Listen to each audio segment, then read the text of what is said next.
Gunfire ripped the ridge apart. Dirt spat into her teeth. Her ears rang like a struck bell. Lena kept her cheek welded to the stock and rode the recoil. One shot. Two. Fast breaths. The valley below flashed with muzzle glitter in the ruined orchards. Bullets cracked past her face and bit the sandbags. She tasted smoke and copper. Boots slipped beside her on wet rock. A body slid down the trench wall and did not move. Left Treeline, Major shouted, voice hoarse. They are trying to pinch the road. Lena indexed left and caught a shape sprinting between burned trunks. She broke the trigger and saw the spray-on bark. The man folded. Another figure dragged him away. She shifted to a smashed minaret, where a lookout probed with binoculars. Another shot. Silence from the tower. Mortars answered. The first round landed short and blew grit into her eyes. The second landed long and ripped a carrier truck into a burning frame. Screams flared and thinned. Lena blinked away tears and rechecked her dope with gloved fingers. Wind 9 o'clock. Quarter value. She breathed out and reset. They had rolled into this mountain town at dawn. The convoy had a field clinic in the second truck. A local nurse, Nor, had insisted on coming. She had a list of families who had not left. She had promised names and directions and bread. Lena had watched her tie her hair, calm and stubborn, and had said nothing. Rounds walked up the trench now, fast and mean. The sandbag at Lena's elbow coughed dust. She pushed back, slid down the firing step, and felt mud ooze to a split seam in her boot. A young private fell next to her and stared with round eyes. "I cannot hear," he said, voice too loud. "You will," she said. "Where is Nor?" "Clinic truck," he said. She refused to leave the wounded. The air trembled with rotor thump. A gunship cut low through smoke and raked the orchards. Men scattered. Mortars paused. Lena tasted a window and rose back to the scope. The crosshairs moved like a slow river on her heartbeat. She found a runner with a radio and cut him down. She found another. The battlefield shifted. The enemy dipped, then swelled again like breath. She felt Mateo crouch at her shoulder. He shouted, then leaned close so she could hear. "You zeroed this morning." She nodded, a small thing before the convoy rolled. Quiet. She had set her paper target on a fence post behind the forward outpost. 3 clicks to the turret cap. Slow trigger presses. Clean 3-shot group. As she worked, Mateo had passed behind her and stopped. His eyes had gone to her gloves. Ghost of vision. A pale mark pressed into the leather by years of sweat and dust. He had not spoken for a moment. Then he had said very soft, "I thought they stood down." She had said nothing. He had walked away, changed in the face. Now, under fire, he gripped her shoulder. "Look there," he said. He pointed with 2 fingers at a broken school on the far slope. Windows had become dark eyes. In one, a flash of steel. Not a barrel. A scope cap lifted. A sniper. Lena glassed a window and slowed her pulse. She saw a shadowed cheekbone and a thin scar at the mouth. The scope glinted again. A peer across a ravine, patient and cold. A professional. He waited on the moment her head would settle. He would split her face.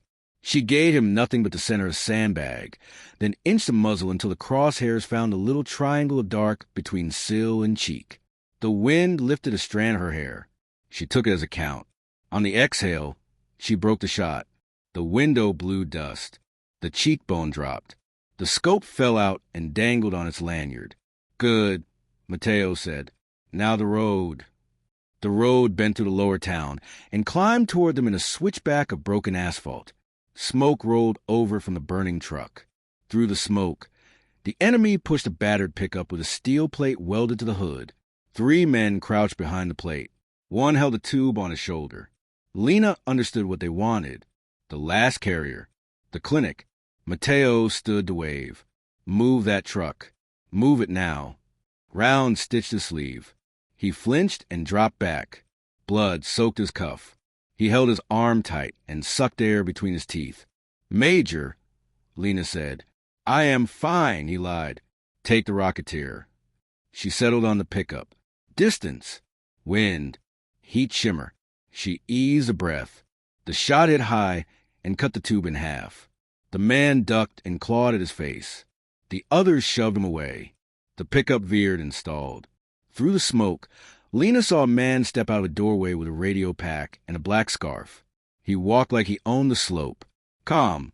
He brought the radio to his mouth and spoke. The enemy shifted with his voice. They flowed toward the stalled pickup in a new shape. That confidence carried a name. Rumors called him Mateo the Judge. He made lists. He hung bodies from cranes. He liked to talk before he shot. Mateo followed her line of sight, his jaw locked. If he is here, this is not a raid. It is a message. What message? Lena said. For us, Mateo said. He looked at her gloves. For you. Mortars returned. One dropped short inside the trench. The blast punched the breath out of them. Shouts rose from the rear as stretchers came up. Lena grabbed her rifle and crawled to the next firing gap. A runner slid down into the trench and shouted at Mateo. The clinic truck is pinned. The nurse refuses to move.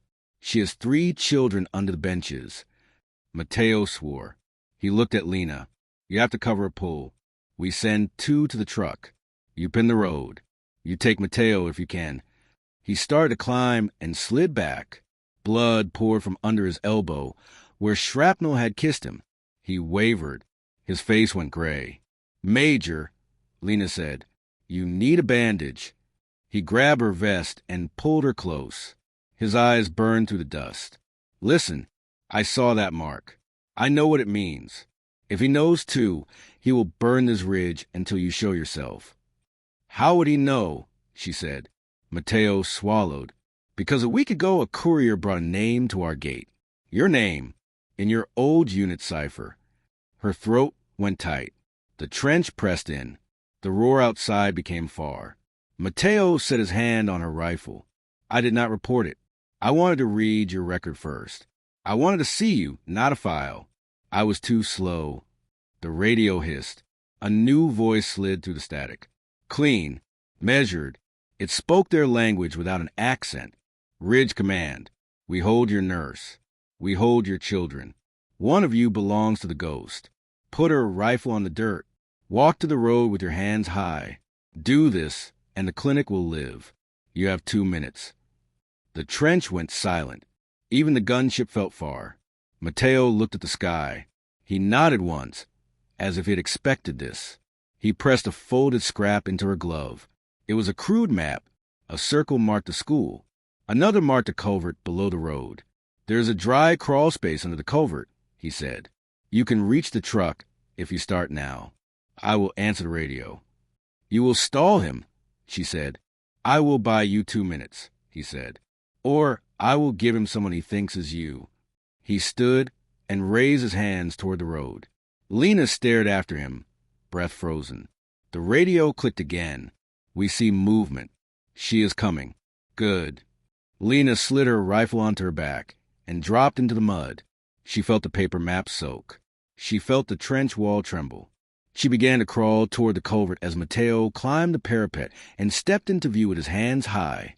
Gunfire rose like a wave. The world narrowed to the mud and the rasp of her own breath. Lena pulled herself along the trench floor, inch by inch, the roar above folding into a dull thunder. Every time she lifted her head, another shell cracked. Dirt rained down her back. She kept crawling. The paper map stuck to her glove, the ink bleeding into her palm. Behind her, Major's voice cut across the static of the radio. I am here. You want her? I am her. You said walk. I am walking. A pause. Then Mateo's voice came back, smooth and cold. You think me a fool. I know the ghost by her silence. I know her by the weight of her rifle. You are not her, Major. You are only dying on her behalf. Lena's chest tightened. She pressed her lips to the earth. Every instinct screamed to rise, to cover him, but she kept crawling. The culvert loomed ahead, a jagged black mouth under the road. She slid into the shallow ditch and forced her body into the tight gap. Concrete scraped her back. Rats squealed and scattered. She pushed forward on her elbows, rifle dragging behind. Through the cracks above, She saw the world move. Enemy boots stomped past. One pair stopped. Shadows bent. A boy's voice whimpered. Noors. The children. They were alive, huddled under the clinic truck, terrified. She bit down on rage and kept crawling. The culvert opened beneath the road. Smoke curled through the slats of broken asphalt. She could see the truck now, riddled with holes, its wheels sunk in the mud. Noor knelt inside, blood on her sleeves, holding a child to her chest. Lena set her rifle in position, scope up through a crack. The road stretched before her, like a killing ground. Mateo stood in the open, radio in hand, scarf fluttering. He gestured calmly, directing squads into new angles. He didn't even crouch. Her finger hovered on the trigger. The distance was within her comfort. She could end him. She could change the tide. Then she froze. On the horizon, beyond Mateo, she caught the faint gleam of glass. Another scope. A counter-sniper. Patient. Waiting. The decision pressed down on her chest. Take Mateo, and the counter-sniper would mark her. Stay hidden, and the children would be dragged out. Behind, Mateo's voice roared again, breaking through the smoke. You want the ghost, Mateo? Look at me. Look at me. He stumbled forward, blood down his arm, waving. He made himself bait. Mateo raised his head. He smiled, and he pointed straight at the clinic truck. A soldier yanked Noor's hair, pulling her into the open with the child. The crowd of fighters cheered. Noor's eyes found Lena's hiding place. Just for a second, wide, pleading. Lena's pulse hammered. Her breath came shallow. She had one shot, one chance. And then the counter-sniper's glass flashed again. The culvert vibrated with every explosion. Lena pressed her cheek to the rifle stock, sweat stinging her eyes. Mateo's men dragged Noor fully into the road. The child clutched to her chest. They shoved her to her knees, rifles aimed. Mateo raised his hand. 1 minute, he called. His voice carried, calm and certain. The ghost walks or the nurse dies. Mateo staggered farther down the slope, blood smearing the rocks behind him. He forced his body upright and shouted back, It's me! You want a ghost? Here I am. His voice cracked, but he kept moving, arms raised. The enemy jeered. Mateo only smiled, turning his head slightly. His gaze swept the ridge, the trench, the smoldering trucks. He was hunting with more than eyes. He was listening for hesitation, waiting for her to break. Through her scope, Lena saw his lips move, saw the slight curl at the edge. He knew. Then the glint flared again, the counter-sniper, patient, covering him. If she took Mateo now, she would not live to rack the bolt. Her finger trembled. She thought of the children under the benches. Noor's stubborn face at dawn, refusing to stay behind. Mateo's bloody silhouette now, sacrificing seconds so she could choose. She shifted, just enough, lining the reticle not on Mateo but on the gleam above the rocks. The counter-sniper's hide, a shape prone in the dirt, veil of brush around him. His barrel twitched. Exhale. Squeeze. The shot cracked. Dust burst from the rocks. The figure rolled once, limp. Glass shattered. Lena was already cycling the bolt. Her heart slammed, her breath breaking. The world narrowed to Mateo's scarf. He turned, almost sensing it. For the first time, his smile faltered. She squeezed again. The round tore the scarf's edge, but Mateo ducked with uncanny speed. He dropped behind the steel-plated pickup, barking orders into his radio. Fighters surged forward, weapons raised. Mateo screamed, Now? Move! 2 soldiers bolted from the trench, sprinting toward the clinic truck. Rounds snapped at their heels. Lena covered them. Every shot a wall of steel, forcing the enemy back step by step. One soldier dove under the truck, pulling at Noor. The child was passed into his arms. But then another mortar shrieked overhead. It slammed into the road just behind the truck. The blast lifted dust and bodies alike. Lena's ears rang, vision blurred. When it cleared, she saw Noor still crouched by the truck, shielding the children. One of the soldiers lay twisted, unmoving. The other dragged the wounded child away, screaming for cover. Mateo rose from behind the pickup, scarf torn, face smeared with dust. He looked straight toward her covert now. Direct, certain. He raised the radio. I have her. His men surged toward the covert mouth. Too many. Too close. Lena chambered another round, but her hands shook. She could not cover all angles. And then, above the ridge, another sound cut the chaos. A low rumble. Heavy engines. The growl of treads. Reinforcements. Or a trap. The rumble grew until the earth beneath Lena shook. Dust fell from the covert ceiling. She swung her scope toward the ridge road. Through the smoke, shadows emerged, armored silhouettes, treads grinding stone. A column of IFVs crested the ridge, cannons swiveling, turrets alive. The trench erupted with cheers. Soldiers banged rifles against the sandbags, voices hoarse with relief. Reinforcements. Hold them. But Lena didn't cheer. Her gut twisted. Something was wrong. The IFVs bore no flags. Their paint was darker, their hulls scarred but freshly marked. On the lead vehicle's side, a black insignia glared, a gavel struck through by a blade. Mateo's mark. Captured armor. The cheering faltered as realization spread. Then panic. Mateo dropped to one knee, gripping his bloody arm, face drained of color. They brought armor. He will crush us flat. The IFVs rolled down the slope, guns elevating. Enemy fighters roared, emboldened. Nora's screams rose as she clutched the children tighter, pinned in the road. Lena felt her lungs lock. Her finger clenched around a rifle, as if pressure alone could stop steel. Anti-tank, she rasped. Spent, Mateo said, coughing. We fired the last tube at dawn. A shadow fell over them. Lena looked up. Above the trench, a comms operator dragged a long case, dented and filthy. He shoved it toward her. Found in the old depot, he yelled. He flung the latches open. Inside lay a single-shot launcher, wrapped in oilcloth. Mateo's eyes widened. Does it even work? Lena grabbed it, heart hammering. She yanked the cloth free, checked the tube, the sights, the firing pin. Old but intact. She set her rifle aside and hefted the weight. Mateo leaned close. His face was pale, lips cracked. That's your shot. Only you can make it. The first IFV halted, turret fixing on the trench, its barrel lowered.